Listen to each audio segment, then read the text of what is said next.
the finger guns. Pew, pew, pew, pew, pew, pew, pew, pew. I really do need to make a blooper reel. There's so much random stuff on these.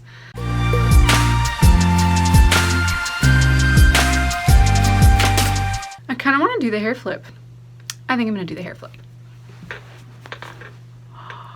This is actually the shortest haircut I've gotten in quite a long time. I have been the last couple of years trying to grow it out to see how long I can let it get before I get super annoyed with it and chop it off.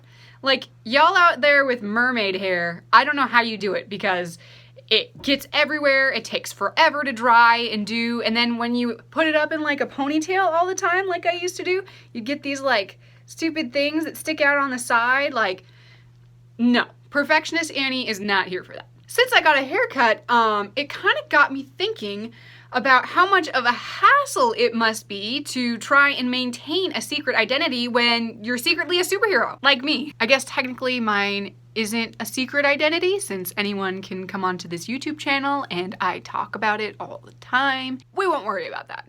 Most superheroes in the modern pantheon do have a secret identity, except for a few key members of, like, the Avengers. I am Iron Man. The main purpose of having a secret identity when you're a superhero is a few simple reasons. For one thing, to maintain your personal privacy. For another, it's to protect yourself and your loved ones from people who might want to attack you. And it's also just to give yourself the freedom to live a normal life when you're in your off time. Because as much fun as it is to be a superhero, I'm sure real life superheroes don't want to be superheroes all the time. But in order to keep this up, they have to jump through all kinds of hoops to keep their identity a secret. First and foremost, they can't make major changes to their physical appearance without giving away a huge clue to who they really are, unless their costume covers it up.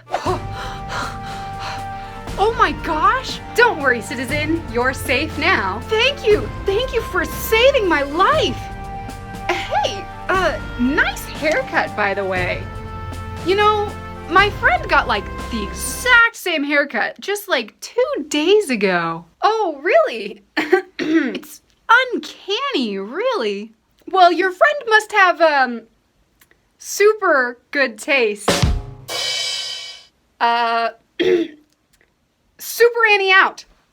My actual favorite example of this is this little thing that someone came up with that's called superhero tan lines. That's just hilarious. Really though, you should take the time when you're designing your superhero costume to make accommodations for this so you don't have to worry about it all the time. You also have to come up with excuses for everything that's going on in your other life so that you can do things without raising too many questions. If you get injured, if you get kidnapped by a supervillain, or if you have to run off to thwart some evil plot, you have to have something ready for that. Otherwise, your friends and family and co-workers might start thinking something's up. Oh my gosh, you guys, do you see what's happening right now? Come here, look out the window. Someone is robbing the store across the street from us right this second. Excuse me, I just have to go to the bathroom. Again? You know, every time something crazy happens, she runs off to the bathroom. I'm starting to think that maybe she should just go get it checked out by a doctor.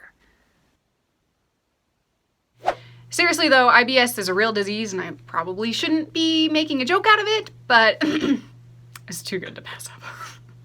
On the other hand, your super identity might also have to make some excuses. What if you're at a work conference and you can't get out in time to go stop that bank robbery across the street? What if your mom needs help with her computer and it takes longer than you realize to get out of there? Or what if you just simply overslept and you missed a meeting with your arch nemesis? Could get real embarrassing. I'm here. Sorry I'm late. There you are!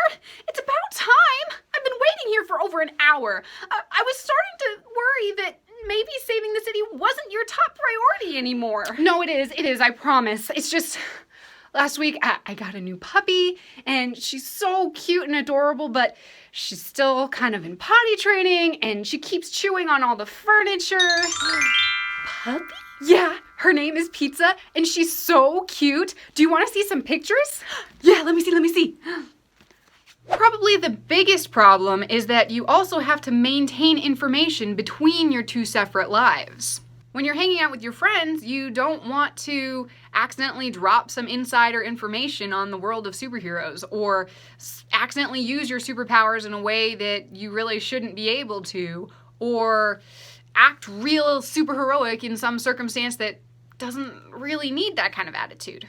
You've got to keep your lives and your secrets straight. I honestly think I would probably be terrible at this part of the job because I just have a hard time keeping secrets. I can't tell you how many things that I've tried to keep under wraps and then just accidentally let something slip. Oh yeah, it would be such a surprise if behind that door there was a giant party with your name on it. Wouldn't that be so weird?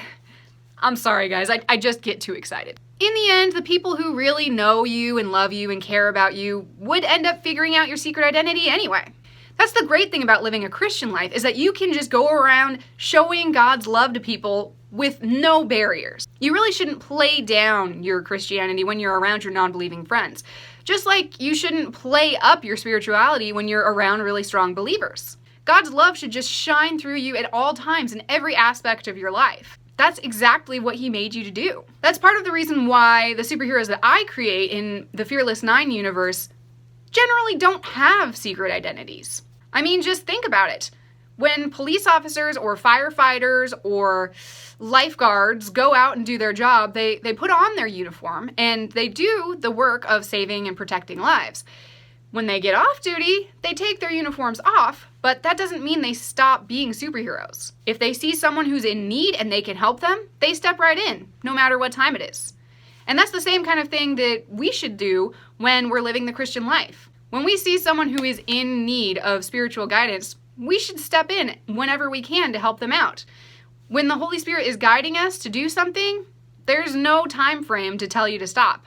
So while you're out there living the superheroic in the everyday, remember that there is always time to step in and help someone who's in need, especially when it comes to the state of their eternal soul. Stay super out there, friends, and we'll see you next week. And now for another segment of Ranger Blanky the kitty cat. It literally took him like 15 minutes to find this spot.